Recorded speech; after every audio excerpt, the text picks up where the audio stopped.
북한에서는 군에 입대를 하게 해달라는 요청이 빗발치고 있다고 북한 언론이 보도를 하고 있습니다. 직접 들어보시겠습니다.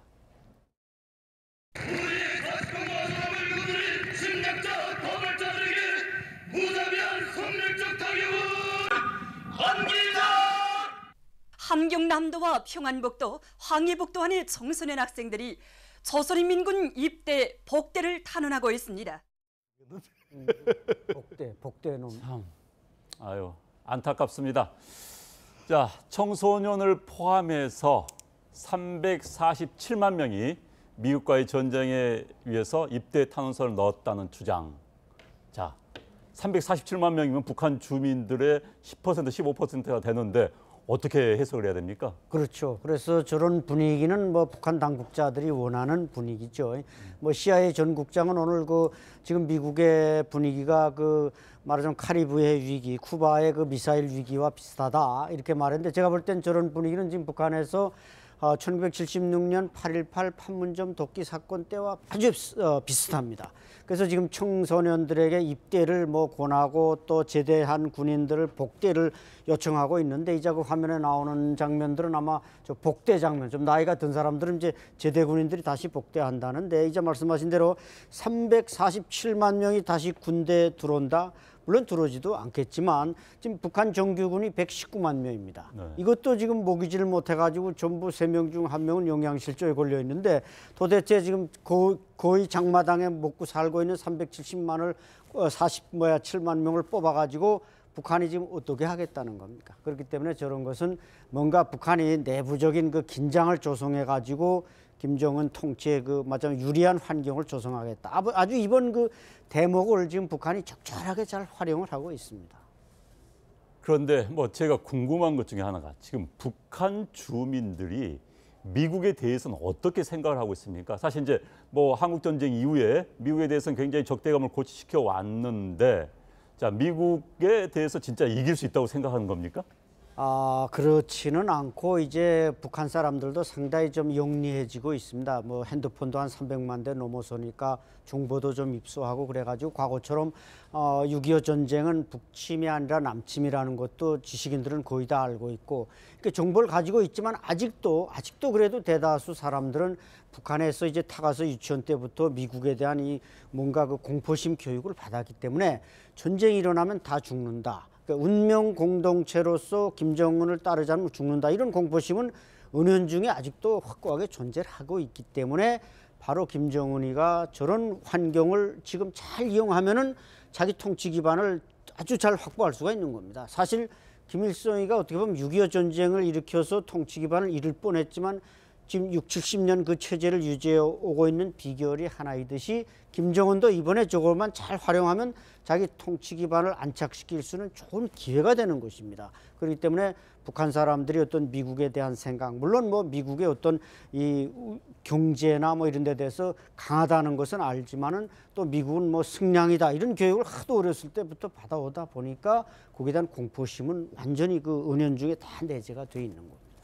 그럼 야구 의원께 제가 질문을 드리면은 지금 이제 347만 명의 군대에 입대하더라도 미국의 공격은 철저히 해상에서 공군에서 하는 거 아니겠습니까? 미국이 가능한 공격 방법이랄까요? 또 지점은 어디가 될까요? 일단은 이제 선제 타격이라고 우리 일반적으로 얘기하는 사실 예방 타격일 겁니다. 그러니까 북한이 뭔가 행동하기 전에 주요한 목표들을 제거해 나가는 것이 우선인데요. 일단은 미국의 제우선적인 목표는 WMD, 그러니까 소위 핵과 미사일에 관한 시설들, 그 중에서도 이제 핵을 예를 들어서 저장하거나 개발하는 시설, 그다음에 미사일도 일단은 먼저 우선이 되는 거는 미국 본토를 때릴 수 있는 ICBM급 미사일이 배치된 지점. 그래서 아마도 이제 이렇게 후방 쪽에 이게 이제 미사일 벨트가 라인이 한 세 개 라인 정도 되는데 후방 쪽 라인부터 때려 나갈 겁니다. 그런 식의 공격이 가능하고요. 물론 그 방법은 아까 잠깐 말씀 주셨지만은 전략 폭격기를 동원한다거나 아니면은 수천 발의 크루즈 미사일을 동시에 던진다거나 하는 그런 식의 공격 방식인데 지금 솔직히 지금 현 상황에서 아직 자산이 충분하지 않습니다. 왜냐하면 북한에 제거해야 될 대상이 주요한 대상으로 좁힌다고 하더라도 수백 개의 수준이기 때문에 이것을 동시에 때리려고 한다면은 지금 항모 전단 한두 개 정도 가지고 될 일이 아니고 한 최소한 항모 전단 3개 이상, 그다음에 예를 들어서 152발의 크루즈 미사일을 실는 그 잠수함도 있습니다. 이런 오하이오급 순양 미사일 잠수함 같은 것들 그것 한 2척 이상 끌고 오면서 정말 촘촘하게 화망을 구성을 하는 게 일단 미국이 먼저 할 일이고요. 그 다음에 사실 또 거기서 같이 준비해야 될 게 뭐냐면은 우리가 만약에 그러니까 공격을 한다, 미국이 보복 공격을 한다 하면은 북한은 마찬가지로 대한민국을 향해서 보복 공격을 할 거란 말입니다. 그럼 이거를 못하게 하기 위해서 여기서 지상에서 대비 태세를 철저히 갖추는 게 중요합니다. 근데 이제 그게 되려고 하면 어느 정도 수준이냐면은 북한이 만약에 미사일을 쏴가지고 우리의 피해가 조금 입힌다 하면은 밀고 올라간다라는 수준으로 여기가 대비가 된다는 거죠. 이제 그런데 사실 그렇게 되려면 지금 좀 준비가 부족한 게 아니냐라는 관측이 있을 수 있습니다만은 한 가지 잊지 말아야 될 게 8월 21일부터 우리가 한미연합훈련, 을지 프리덤 가디언 훈련이 시작이 됩니다. 그러면은 이때 사실 이게 실기동 훈련이 아니라서 병력들이 많이 안 들어오는데 지금 이게 안 들어왔다고 우리가 얘기할 수가 없는 것이요.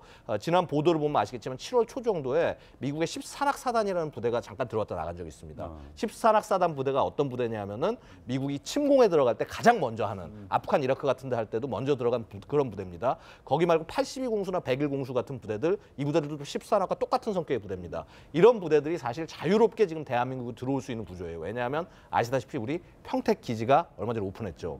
이 미국 그러니까 세계 최대의 미국 해외 파병 기지입니다. 그렇죠. 네. 그래서 이런데 이렇게 어떤 이런 분명히 여기도 모멘텀이 지금 형성이 되고 있거든요. 그렇다고 한다면 지금이야말로 북한이 정말 주의에 주의를 거듭해야 할 시기다라고 말씀을 드릴 수 있습니다. 자, 북한이 주의를 거듭해야 될 시기인데 지금 또 이제 일부 보도에서는 지금 뉴욕에서 뭐 조셉 윤 미국 그 대북 특사와 또 유엔에 거주하고 있는 북한 측 차석 대사와의 대화가 이루어지고 있다. 몇 개월째 되고 있다. 뉴욕에서 북미 간의 물밑 대화가 있다. 이런 보도도 있어요. 그건 어떻게 보십니까?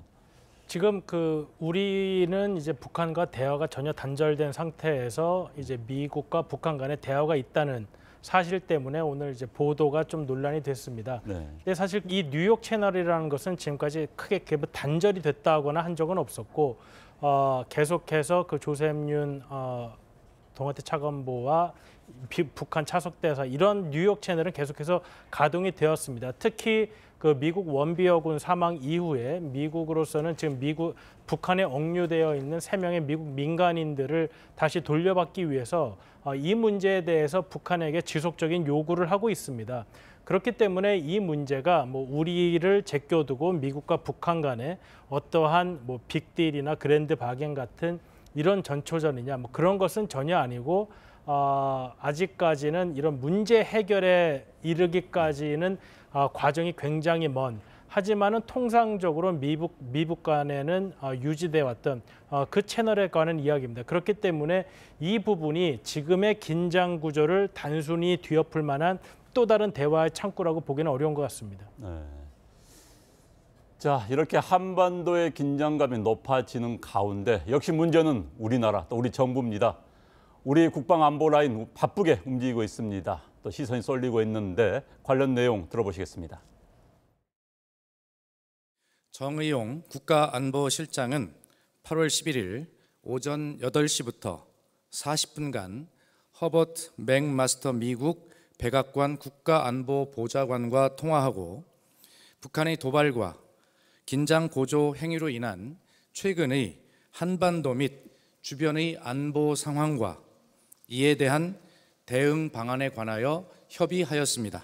양측은 한미 양국의 안보와 국민의 안전을 확보하기 위하여 취해 나갈 단계별 조치에 대해 긴밀하고 투명하게 공조해 나간다는 약속을 재확인하였습니다.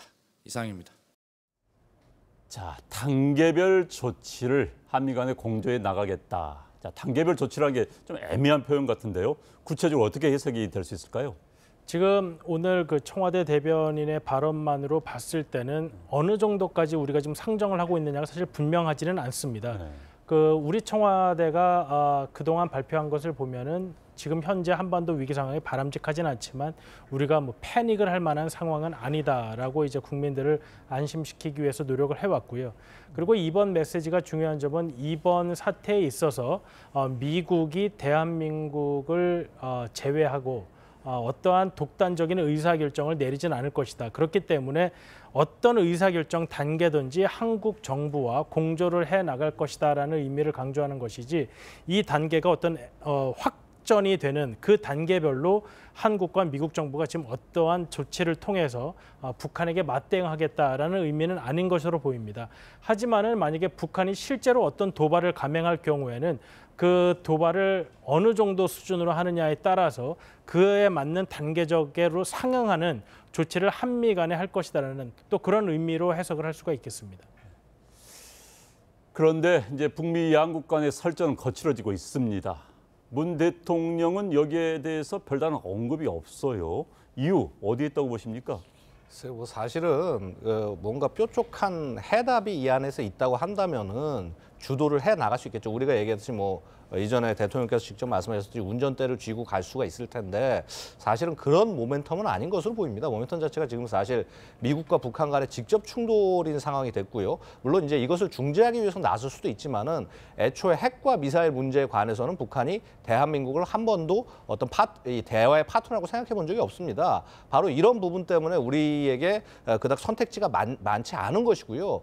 저는 선택지가 많지 않은 상황에서 되려 어떤 메시지나 이런 것들이 나오는 것 자체가 어떻게 보면은 실제 우리의 입지를 더 줄이는 것일 수도 있기 때문에 얘기를 안 하고 있는 것이다라고 바라보고 있습니다만은 하지만 최소한 일단 뭐 당연히 이 사태 전체에 대한 어떤 해결책이나 대안은 제시하지 못한다고 하더라도 최소한 현 상황에서 우리의 안보 현실에 대한 정확한 인식, 그다음에 어찌 보면 지금 이런 상황 자체가 북한이 괌을 위협하는 상황 자체가 한미 안보 동맹에 대한 북한의 도전이라는 점에 있어서 최소한 이 부분에 대한 어떤 메시지는 대통령께서 직접 있으셔야 되는 것이 아닌가라는 안타까움이 있습니다. 뭐 어쨌거나 뭐 대부분의 관측에 의하면은 아마 8월 15일 광복절 정도에서 뭔가 좀 무게 있는 메시지를 던지려고 한다라는 그러한 관측이 있는 것으로 아는데 그때는 너무 때가 늦지 않은 것이 아닌가라는 안타까움도 있습니다. 네, 8월 15일이면은 다음 주 화요일이죠. 얼마 남지 않았습니다.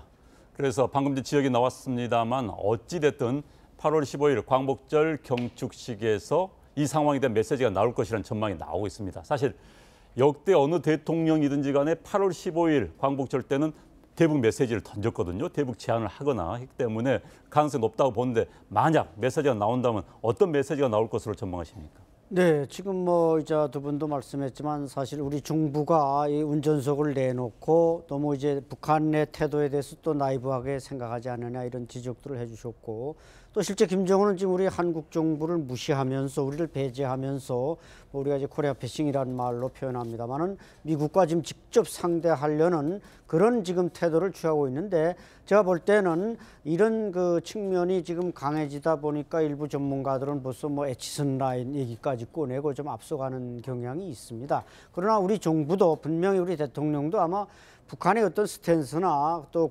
힘이나 이걸 다 판단한 전략적 기반 외에서 지금 아주 인내 있게 기다리는 게 분명하기 때문에 그러나 지금 북한의 그 말폭탄은 수위를 넘어선 게 분명하고 또 중국도 여기에 대해서 심한 발언들을 하는데 우리 정부가 마냥 침묵하고 전략적 인내로만 가는 것은 그렇게 바람직스럽지 못하다. 그렇기 때문에 뭔가 북한에 대해서 지금껏 집권 이후에 취해오던 평화스러운 뭐 대화 이런 제안을 좀 넘어서는 당신들이 그렇게 가면 남북 관계는 파탄날 수도 있다는 좀 강한 메시지를 8.15에 내보내주면 좋겠다. 저는 그렇게 생각합니다. 자, 뭐 전망과 희망을 같이 말씀해 주셨습니다. 이 마주 달리는 지금 뭐 폭주 기관차 같아요. 지금 북한과 미국. 자, 우리 정부가 내놓아야 될 해법 참 쉽지가 않을 것 같습니다만은 또 전문가께 그럼 질문을 들어보겠습니다. 방금 전에 말씀 좀 해주셨는데 우리 정부 어떤 해법을 내놔야 될까요? 지금 상황은 우리 정부가 어떤 해법을 내놓기는 사실 굉장히 어려운 상황입니다. 일단 북한 자체가 그동안 문재인 대통령이 들어선 이후 내놓은 어떤 제의에도 응하지 않고 오히려 미국과 대화를 하겠다는 뜻을 굉장히 강하게 하는 미사일 실험 등을 계속했기 때문입니다. 이 상황에서 지금 양국 간의 위기를 우리 정부가 어떤 제안을 내놔서 한다는 것은 사실 이제 북한이 원하는 바일 수도 있지만은 우리와 미국 간의 관계가 상당히 어려워질 가능성이 있습니다. 지금도 들리기에 한국과 미국 정부 간의 이런 신뢰의 문제가 아직까지 완전히 회복되지 않은 상황에서 북한이 미국을 공격하겠다는 뜻을 밝힌 상태에서 우리가 어떤 중재를 하겠다고 나서게 된다면 그것은 어쩔 수 없이 북한의 입장을 어느 정도는 우리가 또 들어줘야 되는 상황에 달 것입니다. 그렇다고 본다면 이건 또 북한이 원하는 상황처럼 돼서 우리로서는 또 미국과 앞으로 이런 공조를 긴밀히 유지해 나가는데 어떤 균열이 생길 수밖에 없는 상황이 되기 때문에 지금 우리 정부가 이 상황에서 어떤 중재의 해법을 섣불리 내놓다기보다는 이번 상황에 있어서는 미국과의 공조를 긴밀히 유지하고 앞으로의 신뢰를 좀 굳건히 하는데 오히려 좀 더 방점을 두고 정책을 추진해 나가는 게 맞지 않을까 이런 생각을 해봅니다. 네. 예, 뭐 사실은 이겁니다. 제일 중요한 거는 최소한 군사적 도발에 대해서는 절대 용납은 없다. 대화는 할 때 하더라도 대화로 오면 두 팔을 반기겠다라는 그 기조를 유지하는데 군사적 도발은 절대 용납하지 않겠다. 그래서 지금 송영무 장관 오늘 보면 NLL 갔다 오지 않았습니까? 네. 그런 메시지 좋습니다. 근데 이제 예를 들어서 이거죠. 또 한 가지 잊지 말아야 될 게 우리는 지금 한미 안보 동맹 속에서 지금 끌어가고 있는 거고요. 동맹은요, 우리가 받기만 하는 게 아니라 필요할 땐 줄 수도 있어야 된다는 겁니다. 그래서 미국에 대한 위협 자체는 우리에 대한 위협이다라는 메시지를 정확히 전달을 하는 것, 이것이 필요하고 사실 그렇습니다. 대화가 양자가 안 되면요, 삼자로 가야 되고 삼자 안 되면 다자로 가야 됩니다. 그런 지혜를 현 정부가 좀 발휘해줬으면 하는 바람입니다. 네, 세 분 이야기 잘 들었습니다. 세 분과의 대화는 여기서 줄이도록 하겠습니다. 네, 감사합니다. 감사합니다. 감사합니다.